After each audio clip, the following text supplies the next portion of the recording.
O Na Real, na TV hoje, entrevistará o professor Sérgio Lazzarini, autor deste livro, Reinventando o Capitalismo de Estado.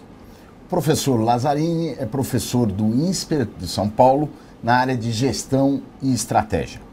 Acompanha-me nesta entrevista o jornalista José Márcio Mendonça, que volta depois de longas férias. Tudo bem, professor Lazzarini? Tudo ótimo. Obrigado. Muito obrigado por ter vindo aqui no Na Real na TV. Eu que agradeço o convite. Professor, vamos começar perguntando. O senhor escreveu esse livro Reinventando o Capitalismo de Estado. Qual é a motivação do livro e em que contexto ele foi escrito? Esse livro ele foi escrito com a ideia de nós procurarmos entender um pouco mais as formas de participação do Estado na economia.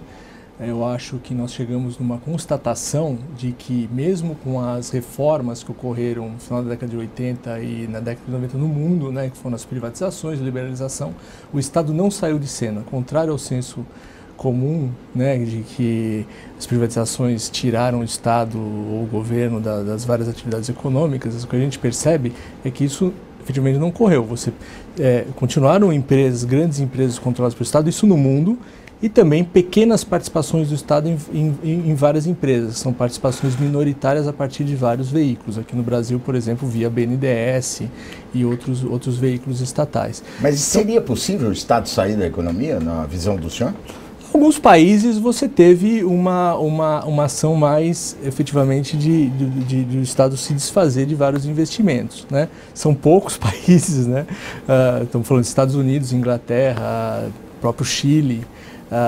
Então é possível sim, principalmente quando a gente pensa nessas participações acionárias e essa atividade de empréstimo direto para empresas e assim por diante. Mas o padrão no mundo, o mais comum no mundo é efetivamente o Estado não sair, né? Participar de empresas, de negócios, setores, participar como emprestador. Né, e o senhor considera isso benéfico ou o senhor considera isso maléfico dentro de um contexto geral, obviamente? Aí depende das condições de cada país.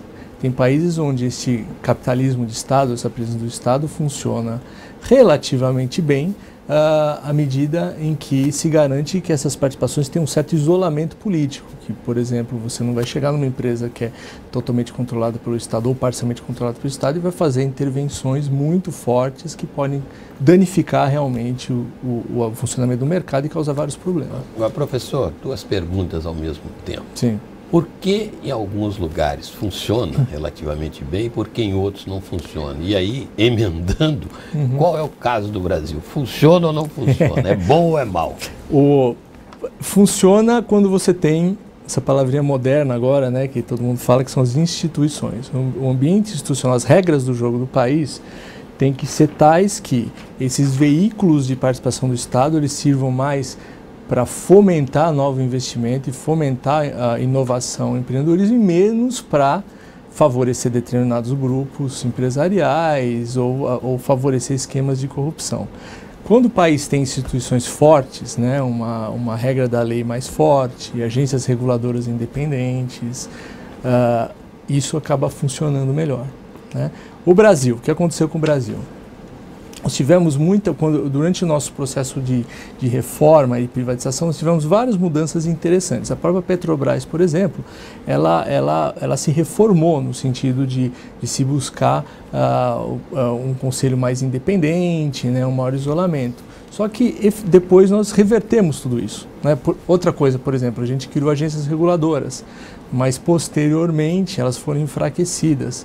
Então, eu diria que... Mas, professor, nesse particular, me permite Sim, interromper, claro. Será que o problema do Brasil realmente são as instituições ou são as práticas? Porque o Brasil é craque em criar normas e quando se verifica a prática, mesmo quando se há a oportunidade de fazer algo diferente, acaba-se caindo nos mesmos tipos de mazelas. Sim. Por exemplo, a corrupção. Lógico. Será que isso é um problema institucional ou isso é um problema cultural, mitigado talvez pela ausência de um judiciário eficiente? Olha, acho que é até interessante a gente fazer um paralelo, essa questão cultural, por exemplo, com o que aconteceu com os Estados Unidos, né, na virada do século XIX para XX. Muitos se dizem, não, o americano tem outra cultura, tem uma cultura mais pró-capitalismo, mas se você pegar os Estados Unidos no final do século XIX, era bagunçado totalmente, corrupção endêmica, totalmente ineficiência do setor público. Então, o que aconteceu? Aconteceu lá uma transformação institucional, onde você começou com a presença de determinados órgãos de investigação independentes, né, os public attorneys lá nos Estados Unidos, investigações de movimentos políticos liderando reforma, aí você começou a sedimentar instituições que começaram a combater a corrupção, que começaram a criar um Estado com regras mais claras, tá certo? Então, a mágica da transformação é isso, é você, ao longo do tempo, ir reforçando as instituições para que se crie um processo de pesos e contrapesos. Numa democracia, ninguém pode mandar, né? Então, se eu quero fazer uma intervenção na Petrobras, tem que ter uma agência reguladora forte que vai falar, opa, peraí, você vai efetivamente causar um problema aqui nesse setor, né? A agência reguladora está muito forte, aí o executivo ou outras áreas, né, tem que também puxar para que se tenha um equilíbrio, certo? Então essa é a mágica de transformação. Professor, as discussões sobre a forte presença do Estado na economia brasileira se deram no início dos anos 80, em que se começou uma crítica mais séria ao peso do Estado. E viemos aí com um processo, primeiro de organização, lembro-se, criou uma tal de SEST, né? Que fez inclusive um balanço das estatais, que nem o governo sabia o que ele tinha. Eu me lembro que eu trabalhei em Brasília na época, ele tinha até hotel em Cabo Frio, o governo tinha, era uma coisa fantástica. E muita coisa foi fechada e tal, depois nós tivemos a fase de privatização. E como é que o senhor explica essa reversão que nós tivemos com a retomada das agências reguladoras pelo Estado, deixou de ser uma coisa independente e tal? Como é que o senhor explica? Foi um movimento ideológico, político? Por que houve essa reversão? É uma conjunção de ideologia com conveniência do sistema político. Ideologia no sentido de vir um partido, no caso, né, a reversão da independência das reguladoras ocorre com Lula, no primeiro mandato já, de que o Lula até declarou, né, logo, foi 2003, né, ocorreu uma certa mudança nos preços por uma agência reguladora, não lembro exatamente qual, e ele falou, mas eu não posso ser o último a saber com mudança de preço. Mas a experiência da agência reguladora é justamente para o executivo ser o último a saber, para não ter interferência, né?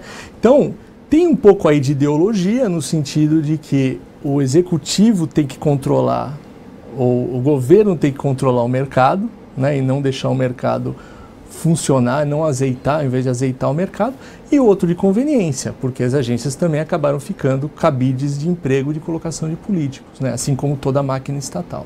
Né, então eu diria que é uma confluência dessas duas forças. Mas, professor Lazzarini, a presença de políticos nas agências não é novidade nem nos Estados Unidos.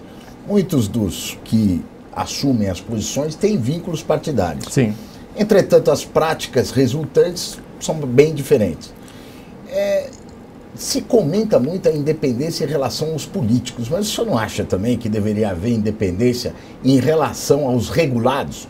Quer dizer, o próprio setor que é regulado, muitas vezes, é aquele que mais influi na nomeação dos reguladores. Sim, esse é outro, a gente pode descambar para o outro lado. Na verdade, a gente não pode descambar nem para o lado da influência excessiva do setor privado na regulação, que não pode, nem na influência excessiva do governo em exercício na regulação. Muita gente vai falar assim, mas então você está dizendo que o governo não pode regular. Não, não é que o governo não pode, quem tem que regular é o Estado. Você tem que ter um mandato claro. Né? O Estado tem que dizer qual o padrão de regulação que eu quero. Isso tem que estar muito claro para a sociedade. E burocratas técnicos têm que seguir esse mandato. Eles podem ter até ligação política, mas o mandato deles é para seguir a política que é definida pela regulação, definida por critérios técnicos. Professor, olhando o caso brasileiro, que o retrato que está aí mostra que não funcionou, né? É um dos problemas. Sim. Não vou entrar nem na questão da corrupção que apareceu na Petrobras, que pode aparecer em outros lugares. Não funcionou pelo jeito que está a economia, o Estado não investe, etc e tal. E está num momento crítico o país. A economia está muito crítica. Há um ministro que tem a visão contrária ao que foi feito nos últimos anos. Claro. Se houver a possibilidade de uma reversão desse quadro, por exemplo, o ministro fala muito em afastar, que é uma participação do Estado forte, indutor e de tudo mais, os bancos oficiais, dessa área, quer dizer, os bancos deixarem de fazer o que fazem. Você vê a possibilidade de uma reversão disso? A reversão desse modelo de expansão excessiva dos bancos estatais, de crédito público e participação excessiva do governo em atividades econômicas, vai ser agora mais por necessidade do que por convicção. Creio que o que passa na cabeça da presidente Dilma é que o governo precisa estar sim presente em grandes projetos e assim por diante. Só que esse modelo onde a gente ficava emitindo dívida para financiar uma expansão de um banco público como o BNDES chegou no seu limite, porque nossa dívida já está realmente em níveis preocupantes. Professor, nesse particular, se a gente for observar o lado vamos dizer, do ativo, do que compõe o ativo do banco, isso que o senhor está falando realmente é preocupante. Houve uma alavancagem grande dos ativos. Agora, do lado da aplicação dos recursos, os beneficiários desse processo não foi propriamente o cidadão comum. Não. Isso foram grandes empresas e com uma taxa de concentração dos investimentos muito grande. E sem resposta nos investimentos. Aí tem uma grande controvérsia. Aí a minha pergunta. Me permita uma pergunta. Claro. Será que o papel destes bancos de desenvolvimento não deveriam ser para os setores básicos que atingissem as populações mais pobres? O mandato dos bancos de desenvolvimento no mundo tem mudado para duas linhas. Primeiro, para você resolver falhas de mercado. Então, muitos bancos, por exemplo, vão mais tentar fomentar o empreendedorismo, apoiar empreendedores que têm mais restrição de crédito ou aspectos que têm impacto social, ambiental, né? Fazendo muito, por exemplo, o KfW na Alemanha tem apoiado muito iniciativas ambientais, que a gente sabe, quer dizer, tendem a ser menos enfocadas pelo setor privado em geral. E são mais arriscadas também. E são mais arriscadas. Então é assim que os bancos têm caminhado. A visão do BNDES, na verdade, foi realmente você apoiar grandes empresas, grandes grupos, campeões nacionais, grandes projetos, que geram um paradoxo. Por quê? Por outro lado, todos esses são bons pagadores para o banco, né? Ou seja, é conveniente para o banco, né? Só vê que o banco tem uma baixa taxa de inadimplência, realmente, baixíssima. Mas, por outro lado, essas empresas provavelmente são aquelas que menos precisam. Porque elas podem captar de outra forma, né? Então, eu mesmo tenho estudos e vários outros estudos dizem que a taxa de investimento dessas grandes empresas aos empréstimos do BNDES não é muito forte, tá certo? Então, o que você está fazendo? Você está dando recursos ou subsídios para empresas que investiriam de uma outra forma. Professor, um dos problemas da economia brasileira, apresentado por todos, inclusive eu já li um artigo seu falando isso, é a baixa taxa de investimento de um modo geral. Sim. Eu pergunto em duas etapas. Primeiro, essa baixa taxa de investimento, inclusive estrangeiro também, não é isso? Pode ser também fruto exatamente da presença demais no Estado brasileiro, quer dizer, muita gente fica com medo de investir por causa da interferência do Estado, de ser sócio do Estado. Essa é a primeira pergunta. E a segunda, como consequência, como atrair investimentos numa situação dessa? Certo, então vamos lá. Essa é uma ótima pergunta, eu tenho pensado muito nisso. Não é questão de medo do Estado ser sócio. É o seguinte, a dinâmica que a gente teve no Brasil o governo lança uma concessão, ele quer uma baixa tarifa. Então ele começa a microgerenciar ou tabelar o retorno dos investidores. O retorno do investimento não pode ser muito alto. Então vamos pressionar para baixo, fazendo intervenções. Intervenção em tudo que é setor, né? Distorcendo os preços. A rentabilidade dos projetos privados caiu muito nos últimos anos, tá certo? Então, e com uma alta volatilidade. Isso é matador para investimentos. Né? Isso é um ambiente, é uma situação totalmente desfavorável. O que o banco tem feito? E que os empresários pedem? Tá bom, governo, você está aumentando essa incerteza do meu investimento, então me passa um subsídio pela porta dos fundos para compensar. Mas perceba o absurdo, o governo tem que compensar os investidores privados por um risco e por um problema que ele próprio cria. Então, a resposta para a segunda pergunta já é imediata. O governo tem que tirar esse bode da sala. Professor, de outro lado também, se a gente observar no caso de setores como a telefonia, que foi privatizada, o preço da telefonia brasileira, exclusive os impostos, porque há sempre o debate sobre os impostos incidentes nesse setor, eu estou excluindo, são elevadíssimos e a qualidade muito a desejar. Sim. Quer dizer, também existe esse lado. Como é que o senhor vê? Porque o Brasil já virou um problema de equação, não é só a presença do Estado, mas também o resultado que ele produz para o setor privado também não é um resultado socialmente interessante. Não sei se o senhor concorda. É difícil a gente generalizar nesse sentido, mas o fato é que é tudo um processo de aprendizado, né? E um ambiente regulatório ideal, ele vai dando direcionamentos para o setor privado. Olha, o serviço não está bom, melhora aqui, olha aqui, tá certo? Então, idealmente, você vai e da forma mais estável possível. O que a gente fez nos últimos anos foi criar uma grande bagunça, né? A gente aumentou muito essa volatilidade, né, dos retornos, que atrapalha muito os investimentos, né? Professor, agora, uma questão que tem sido muito discutida, aliás, também como fruto do escândalo do Petrolão, a questão da governança nas estatais. Sim. Eu passo aí também a pergunta seguinte: tem solução esse sistema, uma governança confiável nas estatais? A Petrobras acaba de fazer mudanças no seu conselho. Sim, tem solução, a gente já sabe o que fazer, todas as melhores práticas são conhecidas, já existem grupos aqui no Brasil se movimentando para estabelecer melhores práticas, vou deixar isso muito claro.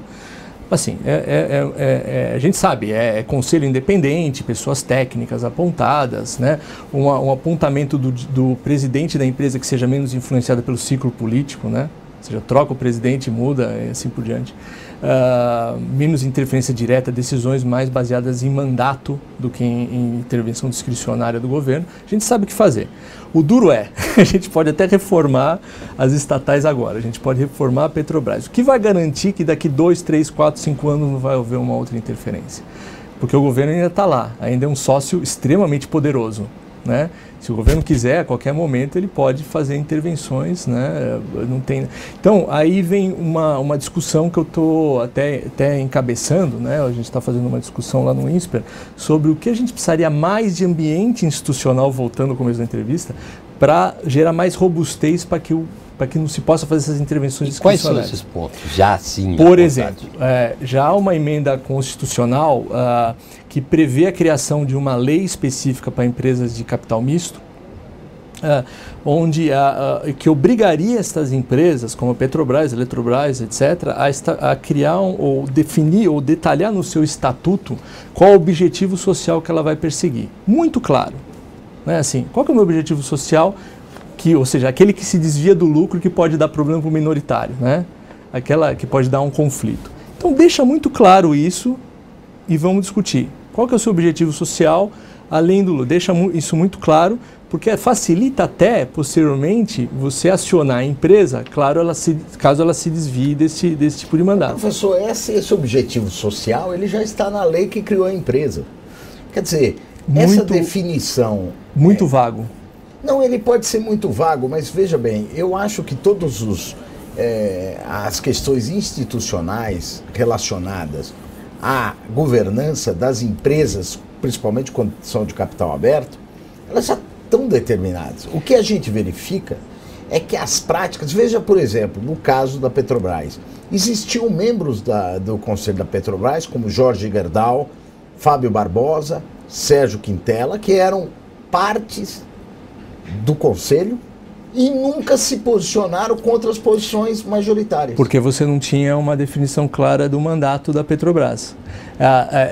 Tudo isso está muito vago. Constitucionalmente, há a prerrogativa de que empresas de capital misto podem seguir outros tipos de objetivos, empresas estatais, mas isso está muito vago. Eu iria até além. Falei o seguinte: toda vez que uma empresa estatal se desviar de um objetivo econômico, ditado pelas melhores práticas econômicas, vamos dizer assim, ela teria que demonstrar um impacto dessa ação, né? Então, se eu vou fazer um determinado projeto, ou eu vou manter uma banda para o preço da gasolina, eu vou investir em tal área, tal região remota, eu tenho que mostrar exatamente se isso está alinhado com o meu mandato, se esse é um processo está alinhado com o objetivo social definido no estatuto, e mais ainda, eu teria que provar que existe algum impacto. Sei lá, eu fui lá, essa planta industrial melhorou a região, melhorou a comunidade, melhorou isso, certo? Mas no caso da Petrobras, a corrupção e a roubalheira generalizada na empresa não é fruto desse processo. é fruto de outros processos que são direta ou indiretamente relacionados. Concordo, mas aí tem outro problema. Aí eu trataria de outra forma, né? Eu acho que a definição clara do mandato da estatal já melhora, até para você conseguir acionar o gestor se ele desviar mais claramente determinados objetivos, né? Acho que já ajuda. E a questão da corrupção, eu acho que é uma conjunção de duas coisas. É um problema de transparência, tá? É um problema de transparência de informações, tem que ser mais monitorado, mais escancarado, né? Passar mais os dados dos contratos, os critérios de seleção de empresas que lidam com estatais e botar determinados freios ou pelo menos um escrutínio diferenciado para quem lidar com empresas do setor público. Assim, uma empresa que tem um contrato grande com uma empresa do setor público tem que ter um escrutínio diferenciado, inclusive em processos de doação de campanha e tudo mais, todas essas coisas, né? Que a gente sabe que esse é um nó central aí que suporta essas relações de corrupção. Professor, né? eu gostaria de pegar, o senhor explicasse... E punição também, tá? Punição. Tem que ver gente na cadeia, que é uma das principais coisas. Exatamente. Eu gostaria de pegar, professor, o tema do seu primeiro livro, Sim. o Beto citou, e que falamos muito desse aí, que o senhor explicasse um pouco, que esse livro já está se tornando um clássico, mas para os mais, que têm mais acesso, mas é um livro que ainda não chegou ao grande público, pelo menos assim eu vejo. Sobre capitalismo de laços. É sobre exatamente o capitalismo brasileiro. Não é isso? Sim. que o senhor chama capitalismo de laços? Laços familiares e laços políticos? Não. Na verdade, esse livro foi escrito, eu publiquei no final de 2010, com uma constatação simples, que durante as nossas privatizações e a nossa reforma, o Estado não saiu de cena e se disseminou com várias participações em várias empresas na economia. De uma forma muito enfronhada com certos grupos privados. Então, você tem aqueles consórcios onde você tem tipicamente uma empresa privada, um grupo de atores estatais, tipicamente é o BNDES, com um fundo de pensão, mais recentemente FGTS, vários tipos de investimentos, veículos, mais capital estatal. Então, é isso que eu chamei de laços. Esse pessoal enfronhado que vão se repetindo. Você vê o padrão desses consórcios, geralmente você tem os mesmos atores, né? Ou seja, é o interesse privado dentro do Estado. Isso, esse entrosamento dos dois, né? Então, é meio uma conjunção de você falar o seguinte, é um mundo em rede, né, de pessoas interligadas, e onde ali foi constatado que um ator central nesse nó são esses atores governamentais. O livro foi escrito em 2010, né? Terminei de escrever em 2010, ou seja, final do mandato do Lula. Aí, sob Dilma, aconteceu um caminho ainda mais radical, né, desse Estado central, porque aí se pegou as grandes estatais controladas pelo Estado e se falou, não, essas estatais vão efetivamente controlar os mercados, que é muito mais, vai além, né, um tipo de intervenção muito mais direta. Daí que a gente continuou essa análise dizendo capitalismo de Estado, que é uma ação muito mais central do Estado interferindo nos mercados. Talvez a expressão não seja mais correta, mas o senhor diria que o capitalismo ou o capitalista brasileiro também é estatizante? Ou seja, Brasília é uma meca ainda?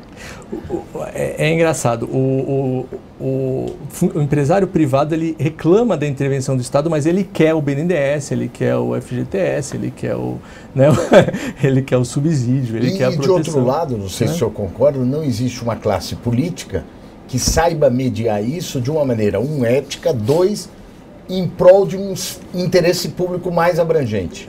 Quer dizer, também o setor político ele está vocacionado a participar desse jogo de laços. Aí que concordo, mas eu tenho uma esperança. Eu confesso que eu estou mais esperançoso do que provavelmente, que é que determinadas alas do sistema político vejam isso como uma oportunidade, porque a gente já chegou no limite. E a gente, em determinadas alas do setor público, falar o seguinte: vamos encampar projetos positivos, né? Por exemplo, esses projetos de reforma das estatais, vamos reforçar as agências reguladoras, vamos tocar para frente essas ações de combate à corrupção, né? E tudo mais, vamos criar marcos regulatórios mais estáveis e assim por diante, assim, vamos melhorar a eficiência do setor público. Então, à medida que esses grupos políticos encamparem esses projetos e a gente tiver uma reação positiva da população, que a gente já tem coisas acontecendo, O protestos. senhor consegue identificar isso, então? Como eu disse, eu estou mais na esperança do que provavelmente na análise realista. Eu acho que a gente tem uma possibilidade disso acontecer, mas ainda é difícil. Aí vai ser fundamental o seguinte, a gente continuar a pressão popular, e o que favorece, infelizmente, é ruim dizer isso, mas o que favorece é a crise. Uma crise é ideal para você reformar, porque a crise escancara a falência de um modelo. Né? E com uma pressão popular muito forte e uma sensibilidade muito grande de todo esse tipo de ineficiência, pode abrir espaço para esse tipo de liderança política. Professor, como última pergunta, eu gostaria de... O senhor é um professor, é um escritor de livros, participa do debate intelectual brasileiro. Eu percebo um vazio da universidade enquanto elemento crítico da sociedade. Como é que o senhor vê o papel da universidade nesse momento tão difícil do Brasil? Fundamental. Eu até vou discordar um pouquinho, porque eu acho que nós temos uma quantidade de universidades, faculdades, formadores de opinião, think tanks, institutos fazendo estudos que eu não vejo em outros vizinhos nossos, como a Argentina. Realmente aqui no Brasil, isso somado a uma mídia mais independente e vários órgãos de investigação mais independentes, é excelente institucionalmente. Né? Então o papel dos... Então o senhor também está esperançoso nisso? O que depende, aí depende um pouco mais de mim. O que depender de mim e da universidade, pelo menos do grupo que a gente está, a gente gostaria de estar continuando estudos nessa linha de você detectar problemas e mais ainda fazer propostas concretas de onde a gente poderia ir à luz da diferença internacional. Então, acho que esse processo não tem que era continuar. A última pergunta. E o que impede que se continue a fazer esses estudos, ou mais ainda, que esses estudos venham a público e que junto com eles venham propostas? O principal limitador atual é a falta de dados.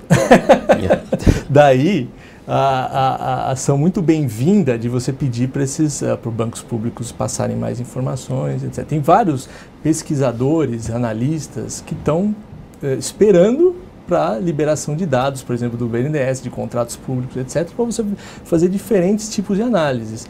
Nossa análise do BNDES foi feita entrando, por exemplo, em balanço individual da empresa, indo lá na demonstrativo de resultados, vendo lá a nota explicativa, quais são os empréstimos de financiamento, e indo lá buscando qual deles tem TJLP, não tem. Quer dizer, um trabalho imenso. Hercúleo, né? Se também nós pressionarmos, ou seja, nós temos maneira de acesso à informação. Se todos nós pressionarmos o setor público para passar dados, passar informações, isso vai ser um processo de grande valia, e nós já temos capital humano no Brasil para analisar tudo isso.